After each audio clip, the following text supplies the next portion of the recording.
इस इसके पीछे के क्लास में हम गद्य खंड के टोटल 30+ क्वेश्चन को लेकर आए थे और उस पे पार्ट 1 लिखा होगा।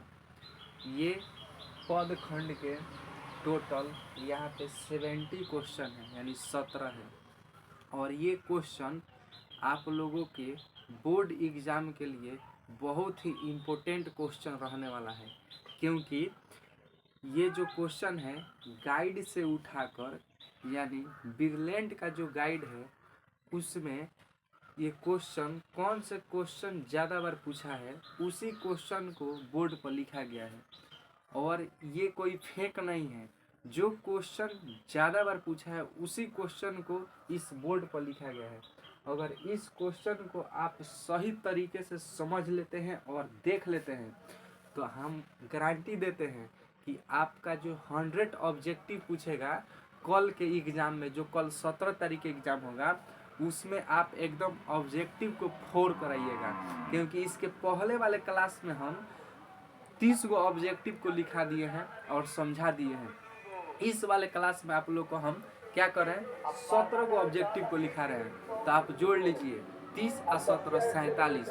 अगर आप इन 47 गो ऑब्जेक्टिव को अगर पढ़कर एग्जाम में जाते हैं, कल के एग्जाम में 17 तारीख के एग्जाम में, तो आप हमको गारंटी हम आपको देखते हैं कि 100 क्वेश्चन में से 47 गो क्वेश्चन आपका यही होगा, बाकी के दूसरा कुछ होगा। क्योंकि ये जो 47 क्वेश्चन है बहुत ही इम्पोर्टेंट क्वेश्चन को हम उठा कर लाए हैं। आप लोग समझिए, एग्जाम देकर आइएगा तब आप लोग को पता चलेगा कि क्वेश्चन कहाँ से पूछा था। तो इस क्वेश्चन को हम क्या करते हैं, बारीकी से आप लोगों को बारी बारी से समझाने की कोशिश करते हैं और आप लोग अच्छे तरीक़ा से समझने की कोशिश कीजिएगा। चलिए चलते हैं क्वेश्चन के तरफ। कह रहा है कि बाणी कब विष के समान हो जाती है राम नाम के बिना। अगर आप राम का अगर आप नाम नहीं ले रहे हैं तो उस समय क्या होगा, बाणी आपका विष के समान हो जाएगी।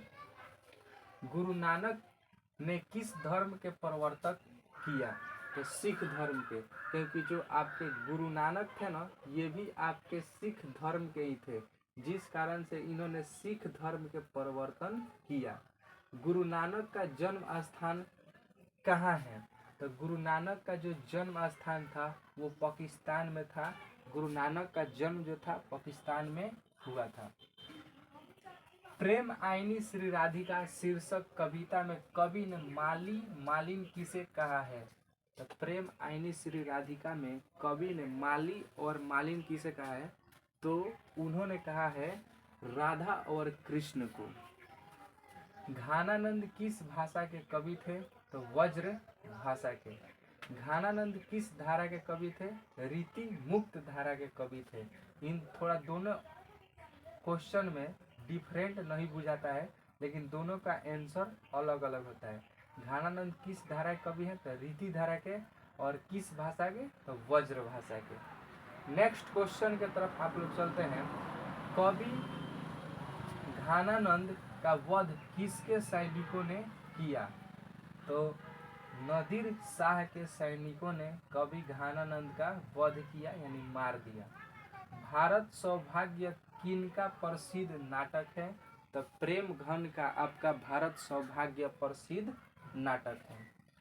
प्रेम घन किस युग के कवि थे, तो भारतेंद्र युग। ये बहुत ही VVI क्वेश्चन है, ये बहुत बार पूछा था। जब हम लिख रहे थे तो उसमें देखे कि 5-7 बार ये पूछा हुआ था कि प्रेम घन किस युग के कवि है, तो भारतेंद्र युग के। नेक्स्ट क्वेश्चन है, सुमित्रा नंदन पंत का जन्म कब हुआ था, तो 1900 ईस्वी में उनका सुमित्रा नंदन पंत का जन्म हुआ था।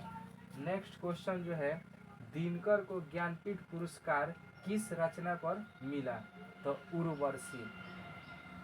एक ये जो पंक्ति है यहाँ पे आप लोग को दिखाई दे रहा है 12 नंबर क्वेश्चन में, कि बोल रहा है, बहुत ही अच्छा पंक्ति है, इसको समझने वाला है।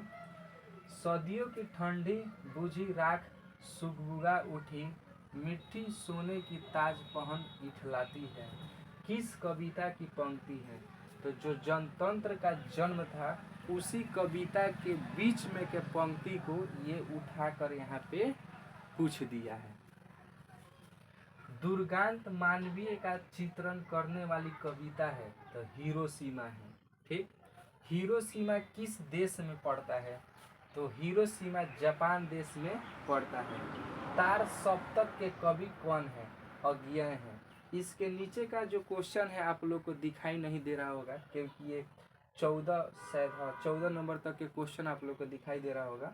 थोड़ा सा कैमरा को और नीचे करते हैं और डाउन करके आप लोग को 16 और 17 नंबर क्वेश्चन भी आप लोग को दिखाते हैं।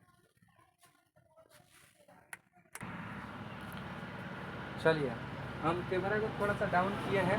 क्यों? आप लोग के ये जो दो क्वेश्चन था 16 नंबर क्वेश्चन और 17 नंबर क्वेश्चन, ये आप लोग को क्वेश्चन दो नहीं दिखाई दे रहा था जिस कारण से कैमरा को नीचे किया गया है।